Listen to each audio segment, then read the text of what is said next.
In the quiet dawn of a seemingly ordinary day, Takashi Mori's life was about to take an extraordinary turn that would shake the foundations of his existence and reveal disturbing truths about power, politics, and the fate of the human soul. As a respected martial arts master in Kyoto, Takashi had dedicated 53 years of his life to perfecting not only the art of combat, but also the pursuit of spiritual balance. Yet nothing in his decades of training could have prepared him for the overwhelming revelation he was about to experience. The morning began like any other at the ancient Mori Dojo, a traditional wooden building that had witnessed generations of students seeking enlightenment through the martial arts. The scent of incense mingled with the smell of polished wood, while the first rays of sunlight filtered through the rice paper windows, creating dancing patterns on the tatami floor.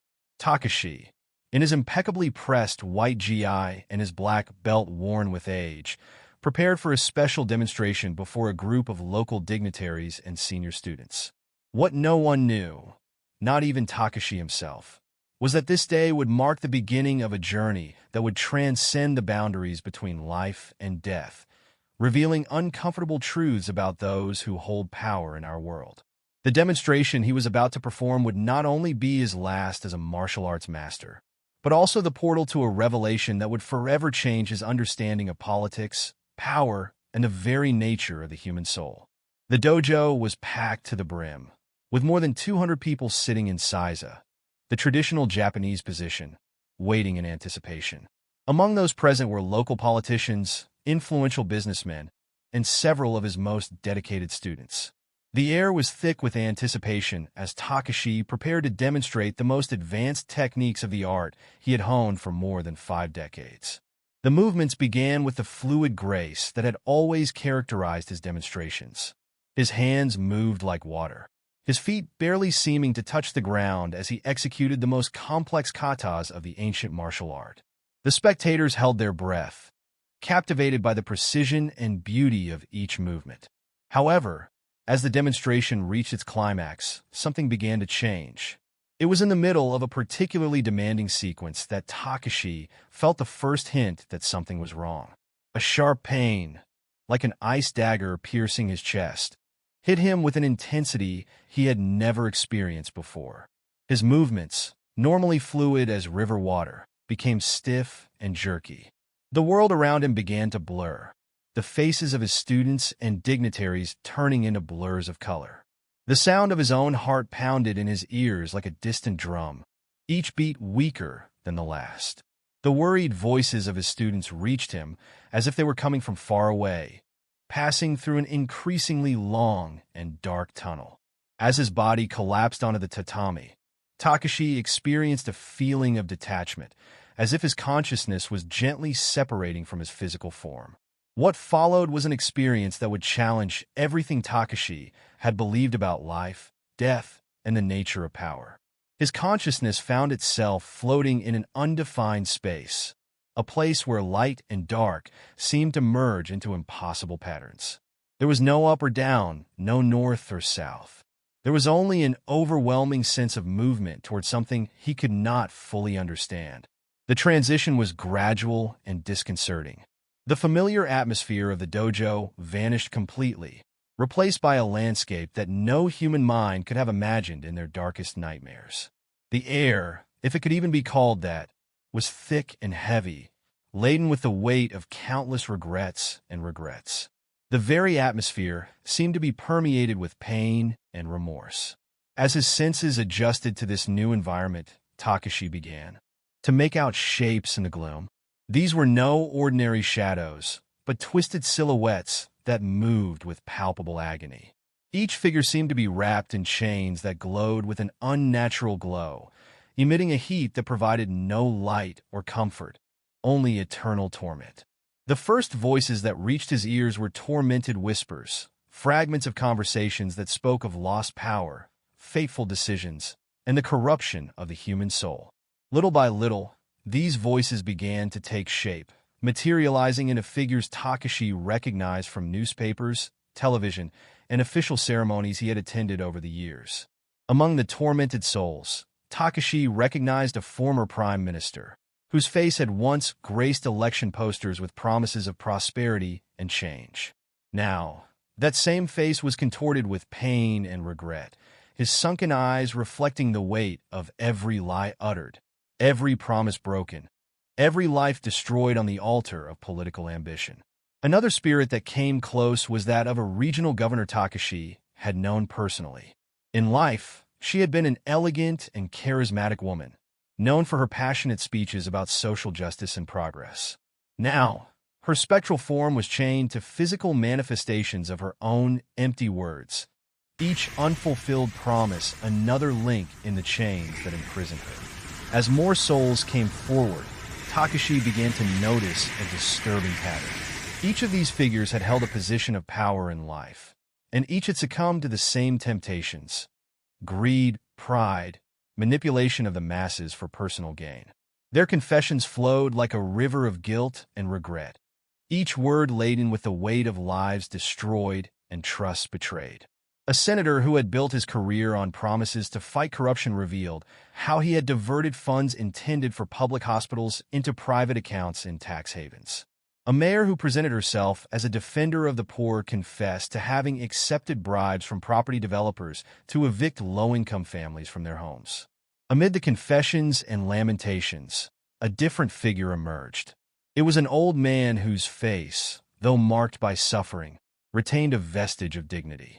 Takashi recognized him as a local politician he had known in his youth, a man who had seemed different from the others, more dedicated to service than to personal power.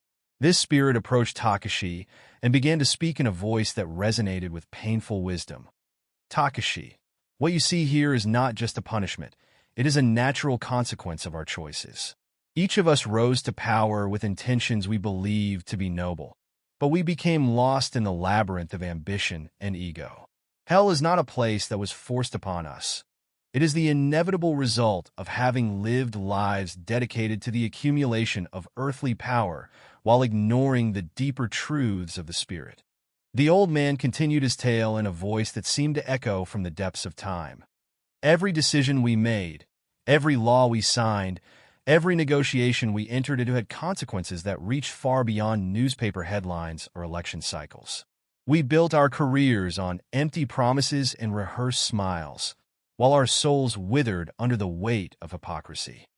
As the old man spoke, the atmosphere around him seemed to change, becoming even more dense and oppressive. Shadows danced with renewed intensity, and the wailing of other souls grew louder, like a macabre chorus. Takashi watched as the chains imprisoning the old man glowed with a reddish glow, each link engraved with the names of those he had defrauded. "You see, Takashi," the old man continued, his eyes shining with painful knowledge, 98% of us are here not just because of what we did, but because of what we became. Every bribe accepted, every lie uttered, every promise broken was one more step toward this eternal torment. We began our careers with dreams of changing the world, but the system corrupted us so subtly that we didn't even realize when we crossed the line. The old man's words set off a flurry of voices around him. A former education minister stepped forward, his chains dragging with a metallic screech. "I diverted funds meant for rural schools to finance my re-election campaign. I told myself it was for the greater good, that once re-elected I could do more for education. But each election term brought new excuses, new justifications. Now, thousands of children grew up without the opportunities they deserved, and their truncated futures are part of my eternal torment." A former mayor, whose face once graced billboards promising prosperity for all, joined in the confession. "I allowed developers to destroy historic neighborhoods, displacing families who had lived there for generations. The compensation we promised never came, and the social housing that was supposed to be built was turned into luxury condos. Every tear shed for displaced families is now part of the fire that consumes me." The stories continued, each more devastating than the last. A former health secretary revealed how he had ignored warnings about water quality in marginalized areas, causing a silent epidemic that affected thousands. A former public works minister confessed to approving faulty infrastructure projects in exchange for bribes, resulting in accidents that cost innocent lives. Takashi listened to each confession with mounting horror, noting how each soul seemed to be trapped in an endless cycle of remorse and torment. The chains that bound them were not simple physical restraints, but tangible manifestations of their own actions and decisions, each link forged by a betrayal of the public trust. One particularly haunted figure emerged from the shadows, a former prime minister whose rule had been lauded as an era of economic prosperity. His spectral form was wrapped in layers upon layers of chains, each representing the different levels of corruption he had allowed and fostered. "My legacy on Earth," he began, his voice shaking, "was measured in economic growth figures and stock market indexes. But here, in this eternity of torment, I am judged by the lives I destroyed in the name of progress. Every factory that allowed toxins to be dumped into rivers, every environmental regulation I weakened to favor my campaign donors, every worker who died from unsafe working conditions, it is all recorded on these chains that are now my eternal prison." The old man who had initiated this revelation spoke again, his voice laden with painful wisdom. "The most terrible thing, Takashi, is not the physical torment we experience. It is the clarity with which we now see each of our actions, each decision, each moment in which we could have chosen the right path, but opted for convenience or personal gain. This absolute awareness is our true hell." As he spoke, the atmosphere changed again, and Takashi could see manifestations of the consequences of his decisions.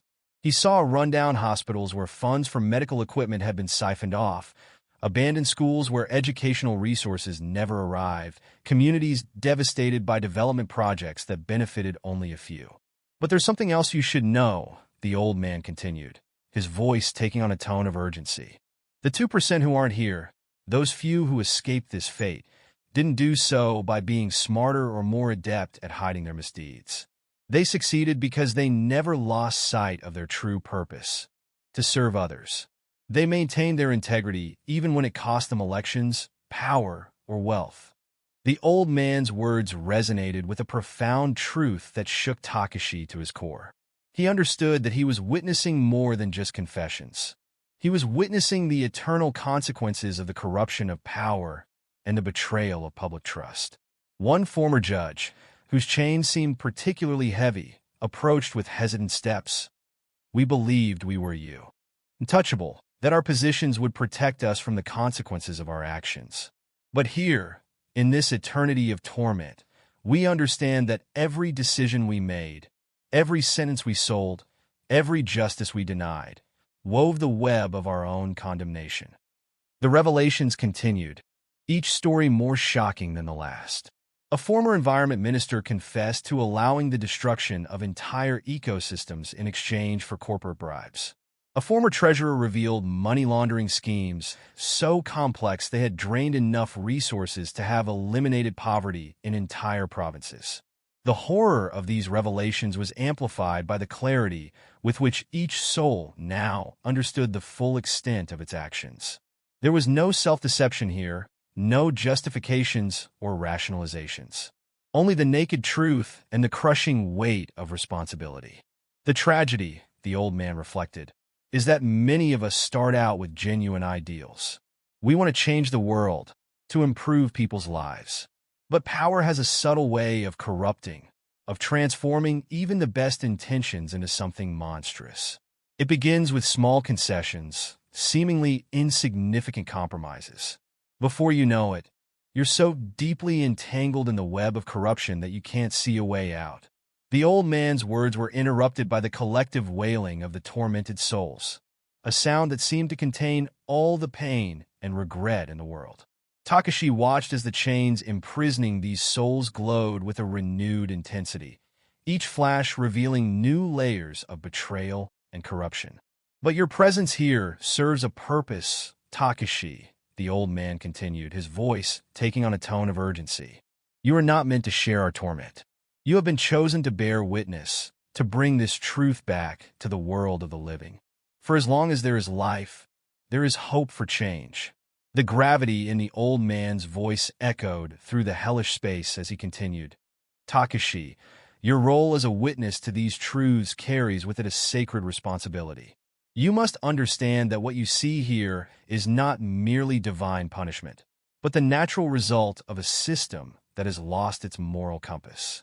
As the old man spoke, the atmosphere around him began to transform.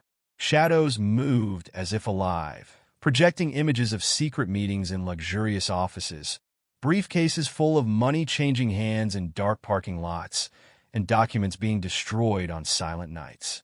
Each image was a window into the moments when these leaders had chosen the path of corruption.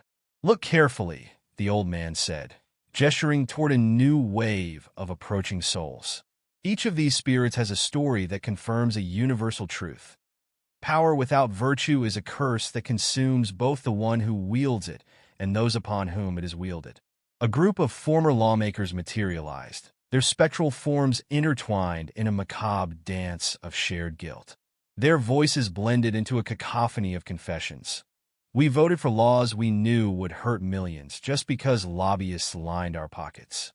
We ignored reports of pollution that was sickening entire communities because the corporations responsible funded our campaigns. We blocked reforms that could have saved lives because they threatened the interests of our donors." Among them, one particularly tormented figure stood out. She was a former minister of social development, whose face had once been a symbol of hope for those most in need. "My greatest sin," she began, her voice breaking, "was not the funds I diverted or the programs I sabotaged. It was the hope I destroyed.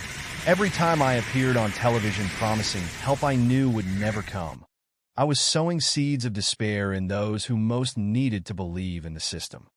The chains that bound her glowed with renewed intensity as she continued. The numbers in the official reports were more than statistics. They were real lives, families who depended on the promised aid. Every manipulated figure, every budget cut, every program canceled meant children who would not receive an education, elderly people who would not have health care, families who would remain trapped in the cycle of poverty. A former justice minister joined in the confession, his chains clanging with a particularly grim timbre. "We built a judicial system that functioned like a net.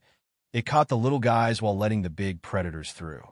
I signed orders that jailed young people for minor crimes while shelving corruption cases involving millions. Every unjust sentence, every ignored case, every silenced witness is now part of my eternal torment."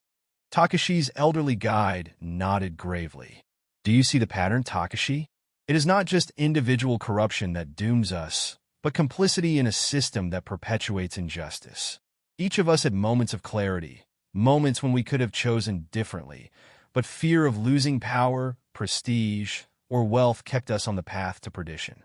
A new figure emerged from the shadows, a former governor whose administration had been lauded as a model of efficiency.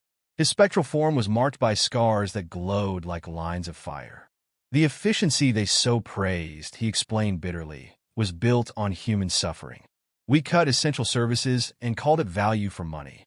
We privatized public institutions and called it modernization. Every decision we made in the name of efficiency was another nail in the coffin of social justice." The revelations continued, each more shocking than the last. A former security secretary confessed to having used the state apparatus to persecute political opponents while protecting criminals who financed the party. A former education minister revealed how he had systematically sabotaged educational reforms to keep the population in ignorance and thus facilitate his manipulation. "The most terrible thing," one former central bank chair chimed in, her chains jingling with every word, "is that we created such a compelling narrative that even we began to believe it. We talked about necessary adjustments and austerity measures while transferring the nation's wealth into offshore accounts. Every economic decision we made was presented as inevitable, when in fact it was a conscious choice that benefited a few at the expense of many." The atmosphere became even thicker as more souls joined the circle of confessions. A former agriculture minister revealed how he had allowed the use of banned pesticides that poisoned entire communities. A former housing secretary described elaborate schemes to divert funds intended for social housing into luxury developments. "But there is something else you must understand, Takashi," the old man interrupted, his voice taking on a tone of renewed urgency. "The true horror is not just what we did, but what our actions unleashed. Every corrupt decision, every unjust policy, every official lie created ripples of suffering that will continue to reverberate for generations. The old man's words echoed through the hellish space as he continued to reveal the profound consequences of political corruption. Every corrupt decision we made created an endless chain of suffering. Imagine Takashi, a hospital that was never built because we diverted the funds. How many lives were lost? How many children grew up without parents? How many families fell into poverty because of medical expenses they shouldn't have had to pay? As he spoke, the atmosphere around him transformed again, materializing spectral visions of the consequences of his actions. Takashi observed devastating scenes. Elderly people abandoned in overcrowded hospital corridors, children studying in crumbling schools, families living in subhuman conditions while luxury buildings rose on the remains of their former homes. A former infrastructure minister stepped forward, his chains dragging the weight of collapsed bridges and shoddily built roads. Eve. Re-bribe I took to approve flawed projects not only lined my pockets, it sowed death on the roads. The substandard materials I allowed to be used, the inspections I never performed, the safety regulations I ignored, every corrupt decision became a death trap for innocent citizens. The images accompanying her confession showed tragic accidents, families destroyed, and lives cut short by institutionalized neglect. Each victim had a name, a story, dreams that would never be realized because of the greed of those in power. A former environment minister emerged from the shadows, her spectral form surrounded by visions of devastated forests and polluted rivers. My legacy on Earth is a poison that will continue to kill for centuries. I allowed mining companies to pollute water sources, industries to destroy entire ecosystems, protected forests to be cut down. Every signature I stamped on those illegal permits was a death sentence for entire communities. The images showed children falling ill from contaminated water, species becoming extinct, and indigenous communities displaced from their ancestral lands. The pain of these losses resonated in the air like a continuous wail, mingling with the cries of damned souls. A former education secretary joined the chorus of confessions, his figure wrapped in chains made of destroyed books and denied opportunities. Every time I cut the education budget to divert funds to political campaigns, I was stealing the future of an entire generation. Schools that were never equipped, teachers that were never trained, school feeding programs that were abandoned. Every stolen penny was multiplied by years of ignorance and poverty. The visions showed overcrowded classrooms, children leaving school to work, teachers struggling to teach without basic resources. Each image was a testament to the future that had been stolen from millions of young people. Corruption, one former Supreme Court judge chimed in, his chains forged with the misery of justice denied, is not just a crime against the state, it is a crime against humanity itself. Every time I sold a verdict, every time I protected powerful criminals, every time I denied justice to the weak, I was destroying the very foundation of civilized society. The scenes accompanying his remarks showed families torn apart by unjust sentences, criminals walking free while innocents languished in prison, victims of abuse denied their day in court because their attackers were politically connected. A former health minister, his spectral form marked by the scars of thousands of lost lives, continued the litany of confessions. Every time I approved the purchase of adulterated drugs for kickbacks, every time I diverted funds intended for medical equipment, every time I ignored warnings about epidemics in poor communities, I was signing death warrants. The images that emerged were devastating. Patients dying in hospital corridors for lack of care, doctors struggling to save lives without basic equipment, entire families destroyed by diseases that could have been prevented or treated. But the real horror, the elderly guide continued, is that each of these corrupt decisions created a domino effect of suffering that will continue for generations. Children who are not educated will have children who will struggle to escape poverty. Communities poisoned by pollution will suffer health problems for decades. The institutions we corrupted will continue to malfunction long after our names are forgotten.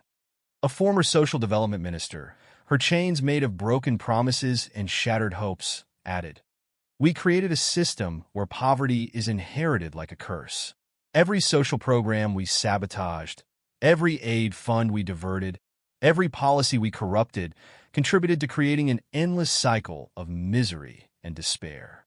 The visions showed generations of families trapped in poverty, entire communities condemned to marginalization, dreams and aspirations crushed under the weight of a system designed to keep the poor in their place while the rich got richer.